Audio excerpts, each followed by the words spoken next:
काहे लइका नियन जिद कइले बानी। खा ली ना अम्मा जी। हम जीत का कइले बानी, हम ना खाइब तो ना खाइब। ए माई खा लेना रे। अम्मा जी देखा लोगिन, तू लोग हमरा के परेशान मत करो। ए माई परेशान हमन को तोके करते जाके तू हमन के करत है। खा ले नहीं तो बीमार पड़ जाबी। जौन है चौकिया पर गोल गोल घूमत है ना सब भुला जाबी। हाँ दादी खा लो ना। अम्मा जी अब तो राउत पोता भी बोल देला सा, खा ली ना। अरे पोता बोले चाहे न रोता, हम ना खाइब तो ना खाइब। हम कह देनु ने खाली जब तक एकर ब्याह ना होई तले हम एक दाना ग्रहण ना करब। हम कब से कहतनी देव के ब्याह क दस, ब्याह क दस। हम देख ली तो ऊ तहन लोग के नहीं सुना। अरे अम्मा जी अभी देव की उम्र ही का बा, कितना दिन के बाड़े रउआ काहे अकताइल बानी। काहे ना कुताई, हम पाकल आम बानी, राम जाने कब टपक जाइम। ए माई तू अब नाम अब तो के बहुत जिए के हम अमृत के घाड़ा पी के आइल बनी का। बतियाव तारा बात। कब जमराज आ जइहे हाथ पकड़ के लेके चल जइहे पतो ना चली। सुनो लोगन, हमारा आखिरी इच्छा बा जे एकर ब्याह देख के तब हम मरी, लेकिन हमरा बुझाता तोहनी के ये पूरा ना होके दे बस। हाँ अब जब तक एकर ब्याह ना होई हम ना खाएब तो ना खाइब। ए माई ठीक बा, हम देव का ब्याह कर दे, चल खा ले।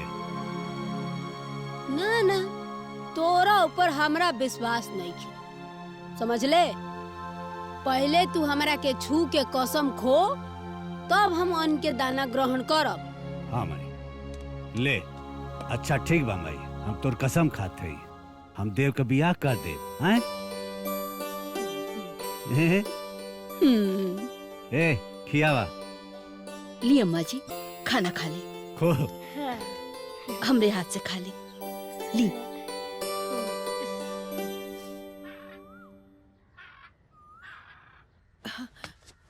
माई हम तोरा के कितना बार कहनी कि ई सफेद साड़ी तोरा पे अच्छा ना लागेला।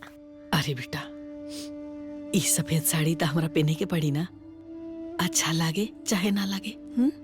तो हमरा तरह रंगीन कपड़ा काहे ना पहने लू, बोलो ना। अरे बेटा हम रंगीन कपड़ा नहीं पहन सकत। काहे माई, पर चाची तो सुंदर सुंदर रंगीन कपड़ा पहने ले, तू भी पहनल करा। चाची पहन सकेली लेकिन हम ना, हमार मजबूरी बा बेटा। कैसन मजबूरी? तू ना समझ। चल चल के खाना देता नहीं तोरा के, चल। ठीक बा माई, हम खाना तक खा ले, लेकिन जिंदगी में एक गंदा सफेद साड़ी कबो ना पहने।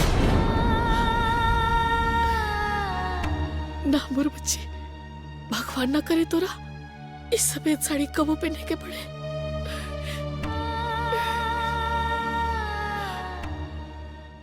ए बाबू, हाँ? देव के ब्याह के कहीं चर्चा चलौले बाड़ो? माई चर्चा तक कई जगह चलोले बने, लेकिन कहीं बात बनत ना है। अब तोरे मती सब थोड़े है कि बचपने में बेटा बेटी का ब्याह कर दे।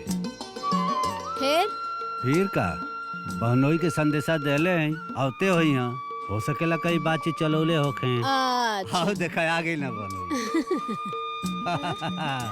देखा आराम से।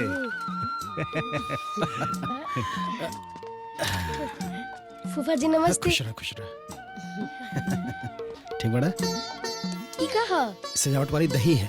अच्छा। प्रणाम मम्मा। खुश रहा खुश रहा। प्रणाम भाई साहब। ए बाबू हाँ ले जो माई के दे दे, आ कही है कि फूफा जी आइल बाड़े, गुड़ पानी ले चला। अच्छा ठीक बा। हाँ हाँ। ब्याह की चर्चा कहीं कहले बाड़ा? अरे माई तनी पानी उनी पी लेवे दे, सांस ले लेवे दे, और तो चालू हो गई। हाँ देख पानी आ गया। जीजा जी प्रणाम। अकेले आ गई रहुआ, दीदी के लेके आई थी तो भेंट मुलाकात हो जात। अरे काले आई देव के ब्याहे में तू वही बा करी है। देव के ब्याह? हाँ अम्मा की बिच्छा रहल और भैया के संदेशा भी गैल रहल। एक जगह देव के ब्याह के बाद चलेले बानी, बस दिन तय तमाम करे के बाद। अरे हमर बाबू तू तो हमरा मन के बात छीन ले लो। आ ऐसन करो जल्दी से जाके दिन बार तय करो, ए माई समय का इंतजार करल जाला। आपको तैला से गुल्ला ना पकेला, कल जाके कर देल जाई ना। ठीक बा, कल जाके तय क दी हलो। ठीक। दीदी जब हम खेलत रहनी ना तो गुड्डुआ हमरा के मरलस। गुड्डुआ मरलस? चलो टोकरा के बताओ तनी।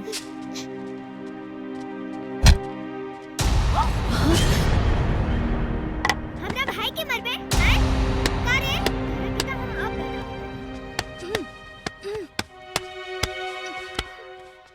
बउआ जी, अरे देखे ना होने के। अरे रुक। अरे ई गदेला लोग ना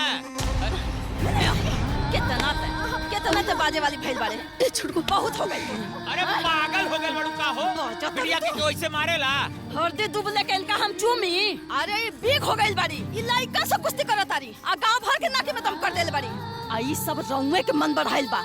हमार बात कान खोल के सुन ली। ई सब के कोनो उपाय कर दी। अब हमरा से ना ले भाई, हम बता देता नहीं ना तो कुछ बुरा हो जाई। ई रोज रोज के हम शिकायत सुना तो बिया गइल बाड़ी गांव भर के। चुप हो जा, शांत हो जा। अरे कुछ लोग आवत बाड़े, हम बियाह करके विदा कर दे तो हर झंझट खत्म हो जाए। हाँ तो ठीक बा। चल गए पीछा छूटो। गरीबा बहुत बदमाश है, मारब ससुर ना।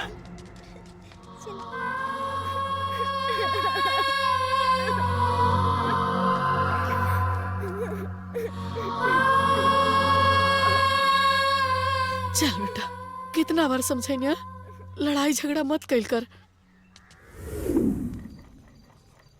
हमार बात ध्यान से सुनी, ज्यादा सोची बिचारी मत।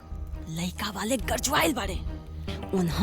उन्हन से तैसा ना नुकुर कई के तई नखरा दिखाई के कुछ पैसों वाइट सकतारा जौने से हमने के एहरो से ना खर्चा करे के पड़े। हाँ बात तो बहुत बढ़िया बताउलू तू, बड़ा दिमाग के तेज बाड़ू हो। और न तका इतना बुद्धि दिमाग न होते तो तोरे जैसा घोंचू के साथे बीतत।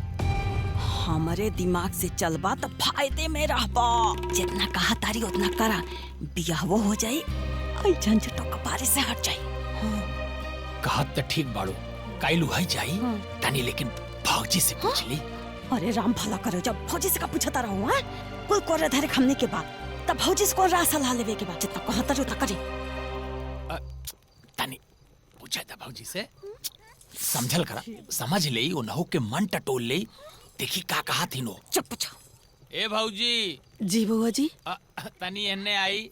हाँ का बात बा? कल विदिया के देखे खातिर कुछ लोग आवत बड़े।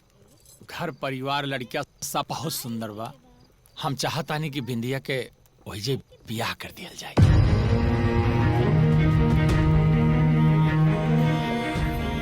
अरे बुड़बक, ये थोड़े ना होला। ई ऐसे। बउआ जी, अरे बिंदिया के उम्र का बाबी, कितना छोट बिया, बच्चा बिया भी। रउआ कुछ तो सोची। हरे में सोचे के का बा? करे के तो हमने के बा। रउआ तो खाली घरे में बैठ के सोचे के बा, तो बैठ के सोची आराम से। अरे इतना बढ़िया मौका हाथ आइल बा, कौधा के निपटाइब के बैठ के खाली सोचब। लेकिन ओकिन कुछ ना, जिंदगी भर तोहन लोगन के अपने कपारे पे बैठाए के विपत ना झेल। आओ ओके सयाने तक हम इंतजार करी का कि तनी सयान हो जाए तब करी। हैं? देखा ज्यादा अखरत होके तो बता दे, हम छोड़ देता नहीं। और ना ही तो जवन जैसे हो खता होखे दी।